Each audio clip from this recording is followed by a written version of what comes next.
नमस्कार दोस्तों, आज के इस वीडियो में आपका बहुत बहुत स्वागत है। तो आइए शुरू करते हैं आज का हमारा टॉपिक। और आज का हमारा टॉपिक है पास्ट परफेक्ट टेंस। तो आज हम पास्ट परफेक्ट टेंस के बारे में समझने जा रहे हैं। सबसे पहले हम इसकी पहचान को समझ लेते हैं। हिंदी में बनाए जाने वाले ऐसे सभी वाक्य जिनके अंत में चुका था, चुकी थी, चुके थे, लिया था, दिया था, किया था, गया था आदि शब्द आते हैं, उन्हें पास्ट परफेक्ट टेंस का वाक्य कहा जाता है। इस काल के वाक्यों में प्राय दो कार्यों का वर्णन होता है और एक कार्य दूसरे कार्य से पहले समाप्त हो जाता है, परंतु दोनों के दोनों ही काम भूतकाल में ही समाप्त होते हैं।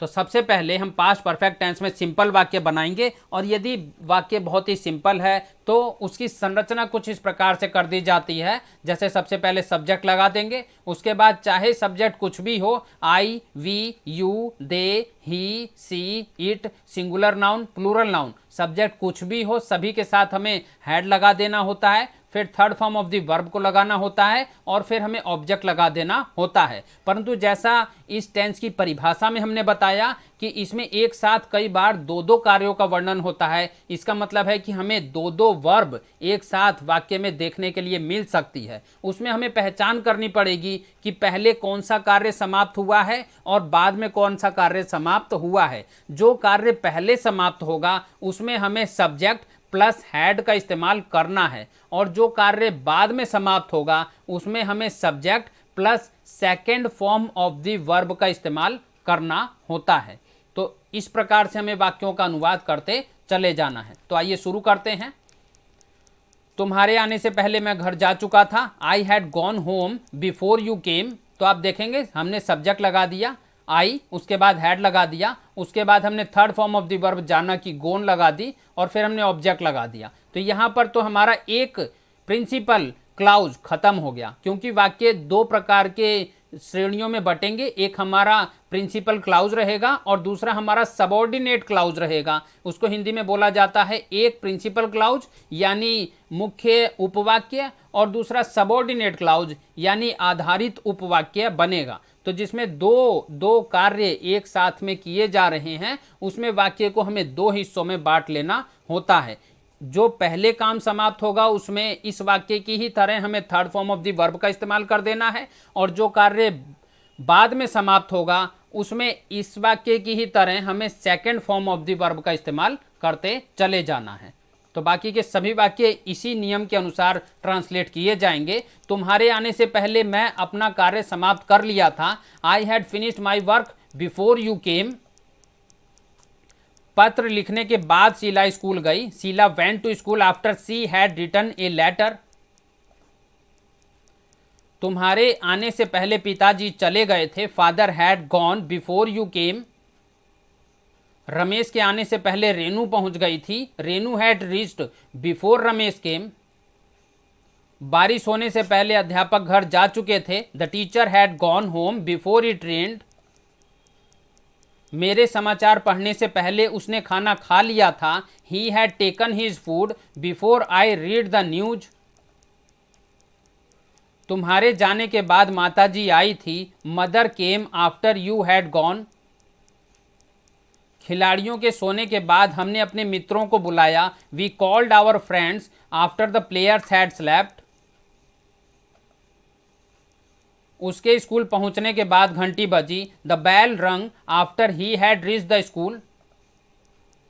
तो इसके रूल्स को एक बार समझ लेते हैं। पहले समाप्त होने वाले कार्य के अनुवाद में प्रत्येक कर्ता के साथ हैड लगाया जाएगा और third form of the verb लगाई जाएगी, और बाद में समाप्त होने वाले काम में प्रत्येक कर्ता के साथ second form of the verb लगाया जाएगा, जैसा हम आपको पहले भी बता चुके हैं। यदि वाक्य में पहले या पूर्व शब्द आया हो तो पहले समाप्त होने वाला जो काम रहेगा वो प्रिंसिपल, इसका मतलब है मुख्य, और दूसरा सबऑर्डिनेट, इसका मतलब है उपवाक्य बनेगा, आधारित उपवाक्य बनेगा। सबऑर्डिनेट क्लाउज को हिंदी में आधारित उपवाक्य कहा जाता है। तो यही बात है, क्योंकि एक साथ में दो दो कार्य हो रहे हैं, तो उस स्थिति में जो पहले काम समाप्त हो जाएगा उसको हम प्रिंसिपल, और जो काम बाद में समाप्त होगा उसे हम सबऑर्डिनेट क्लाउज बोलेंगे। अब हम नेगेटिव संरचना की तरफ आ गए हैं। सबसे पहले नेगेटिव में हमें सब्जेक्ट लगाना है, फिर हैड लगाना है, फिर नॉट लगाना है, फिर third form of the verb लगानी है और फिर हमें ऑब्जेक्ट लगा देना है। तो बनाते हैं वाक्य, मेरे स्टेशन पहुंचने से पहले गाड़ी नहीं गई थी। The train had not left before I reached the station. उसके स्कूल पहुंचने के बाद घंटी नहीं बजी। The bell had not rung after he had reached the school. मुझे कल रात तक आपका पत्र नहीं मिला था। I had not received your letter by the yesterday. मैंने ऐसा मैच पहले कभी नहीं देखा था। I had never seen such a match before.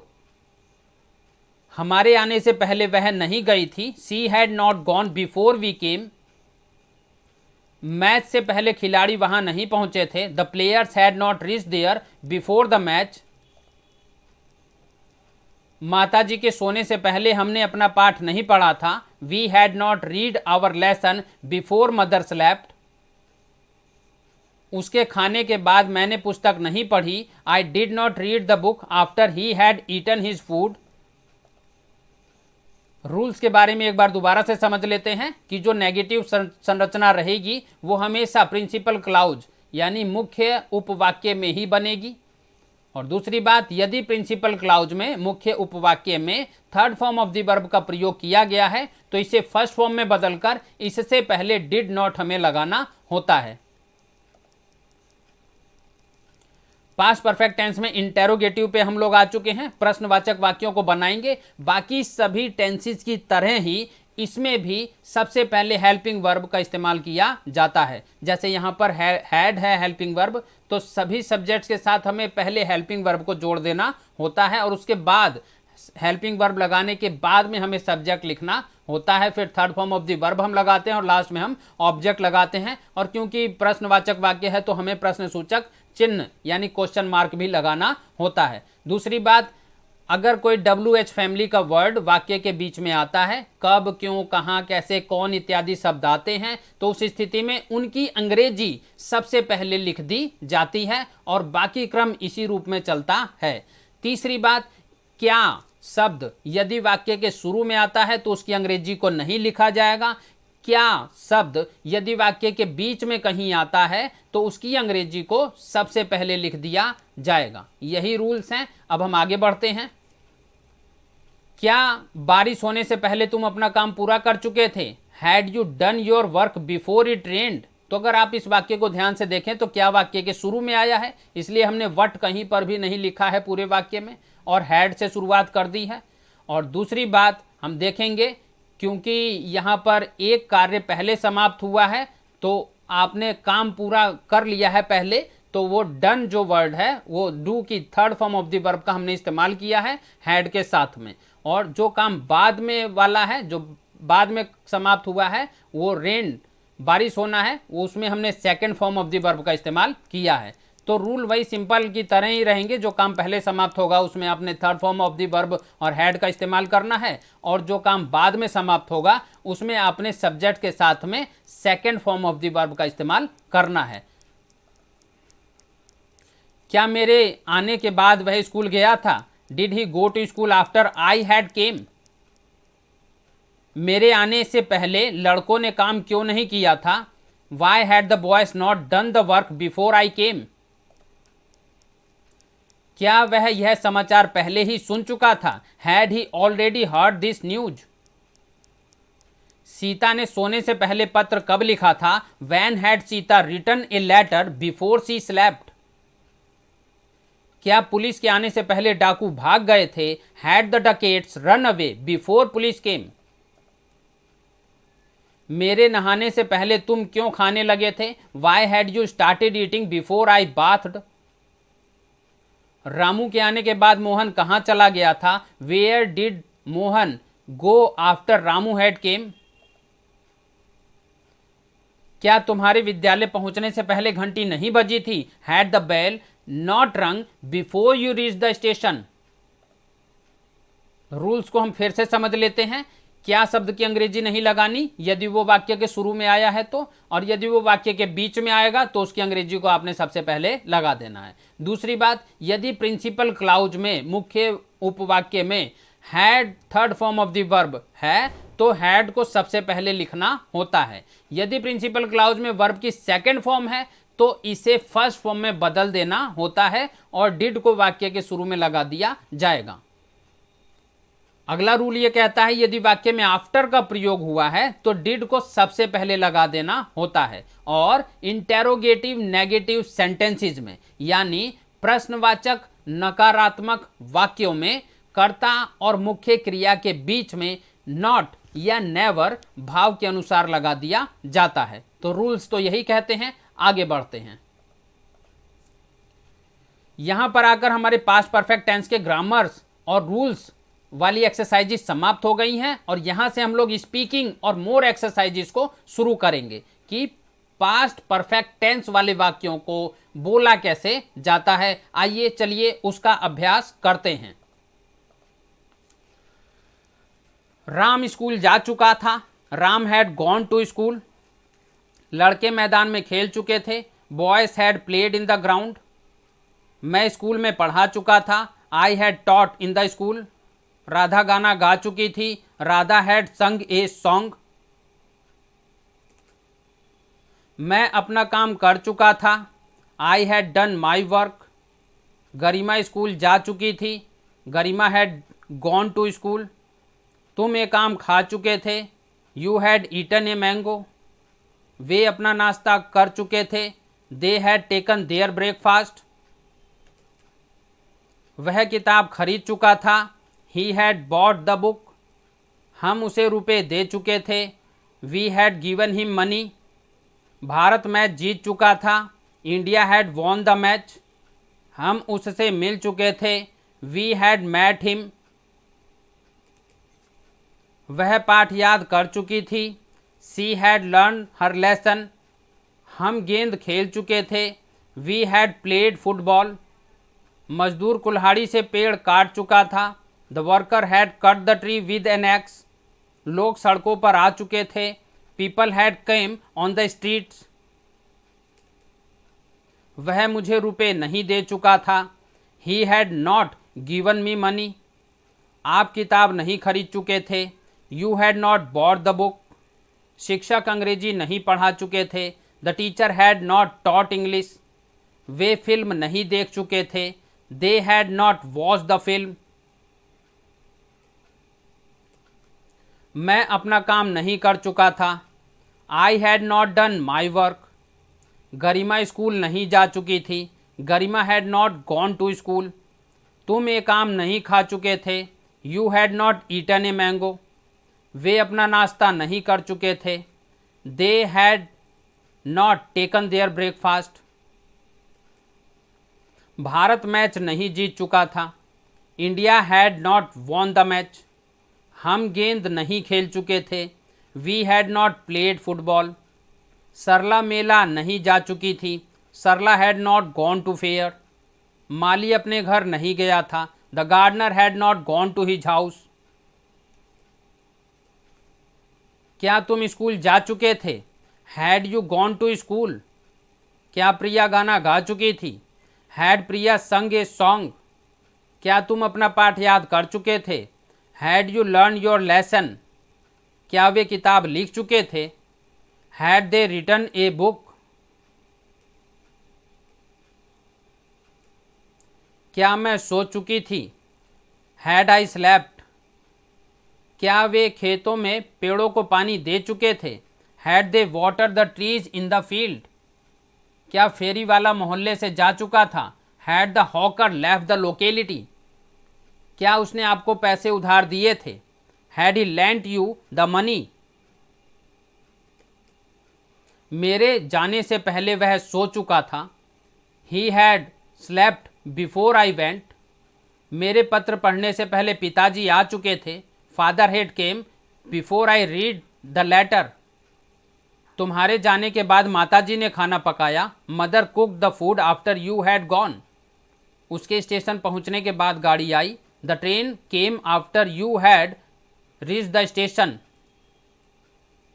वह अपने पिता के साथ बाजार क्यों जा चुकी थी? Why had she gone to market with her father. Ram की परीक्षा कब प्रारंभ हो चुकी थी? When had Ram's examination began. तुम ट्रेन से क्यों जा चुके थे? Why had you gone by train? Sapna सुबह अखबार क्यों पढ़ चुकी थी? Why had Sapna read newspaper in the morning? तुम्हारे भाई के समाचार सुनने के बाद हम यहाँ से गए। We went from here after your brother had heard the news. आंधी आने के बाद बरसात नहीं रुकी। It did not rain after the storm had gone. चाय के समय तक सब लोग नहीं आए थे। By tea time everybody had not came. बच्चों के फल खाने से पहले कमरे में कौन नहीं आ चुका था? Who had not come in to the room before the children ate the fruits. चोर के भागने से पहले पुलिस वहां नहीं पहुंची थी। The police had not reached there before the thief run away. वर्षा आरंभ होने से पहले लड़कियां अपने घर नहीं गई थी। The girls had not gone to their home before it rained. सूरज निकलने से पहले वह सोकर नहीं उठा था। He had not awaken before the sun rose. चांद निकलने के बाद आसमान में सितारे नहीं चमके थे। The stars did not shine in the sky after the moon had risen. उसके विद्यालय पहुंचने से पहले घंटी बज चुकी थी। The bell had rang before he reach the school. मेरे जाने के बाद वह आया। He came after I had gone.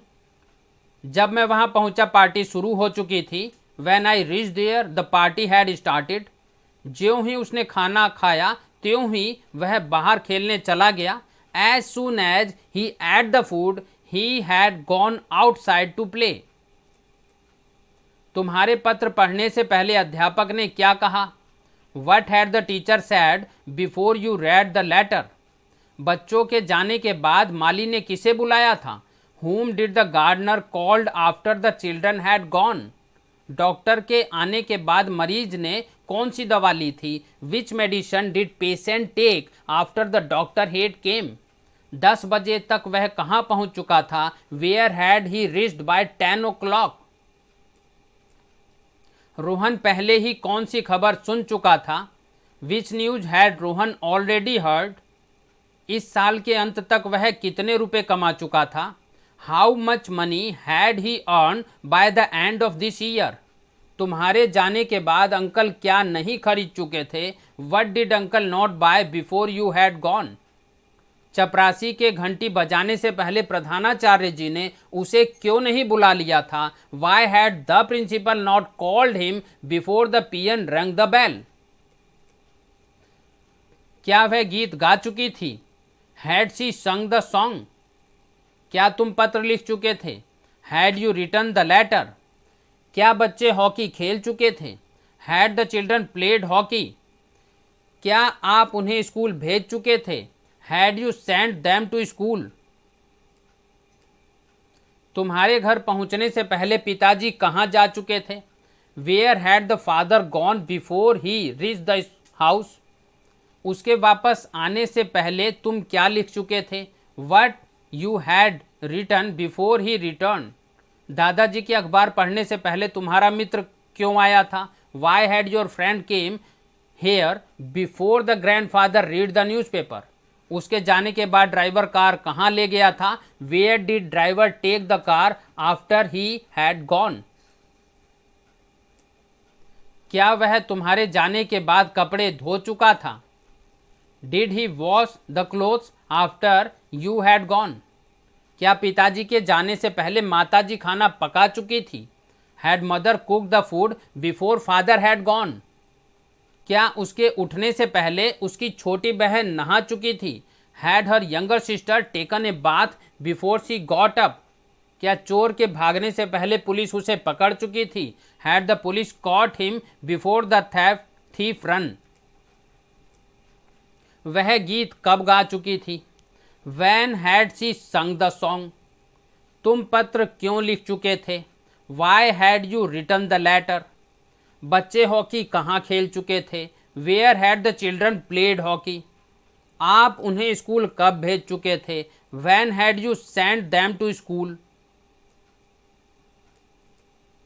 मैं यह खबर पहले नहीं सुन चुका था। I had not heard this news before. उसने मुझे बताया कि वह कल दिल्ली नहीं पहुंचा था। He told me that he had not reach Delhi yesterday. शाम तक वे यहाँ नहीं पहुंचे थे। They had not reach here by evening. जब बच्चे विद्यालय पहुंचे घंटी नहीं बजी थी। When the children reach the school the bell had not rung. मेरे घर पहुंचने से पहले बच्चे कहाँ चले गए थे। Where had the children gone before I reached home. Master ji के आने से पहले उसने पत्र क्यों लिखा था। Why had he written a letter before the teacher came. मेरे जाने के बाद यहाँ कौन आया था। Who came here after I had gone. Sita के कपड़े धोने के बाद मैं उसके घर पहुंचा। I reach the house after Sita had wash the cloth. चाय के समय तक पिताजी आ चुके थे। By tea time father had came. वह 10 बजे तक दिल्ली पहुंच चुका था। He had reach Delhi till 10 o'clock। जब हम मैदान में पहुंचे तो मैच प्रारंभ हो चुका था। When we reach the field the match had started. तुम्हारे जाने से पहले पिताजी नहीं आए थे। Father had not come before you went. उसके आने से पहले माताजी ने खाना नहीं पकाया था। Mother had not cook the food before he came. Mohan के पुस्तक पढ़ने से पहले उसका भाई नहीं सोया था। His brother had not slept before Mohan read the book. तुम्हारे जाने के बाद मैंने उसे नहीं देखा। I did not see him after you had gone. उसके यहाँ पहुँचने के बाद पिताजी नहीं गए थे। Father did not go after he had reached here. नेताजी के भाषण देने के बाद लोग नहीं गए थे। People did not go after the leader had delivered the speech. Doctor के जाने के बाद मरीज नहीं मरा था। The patient did not die after the doctor had gone.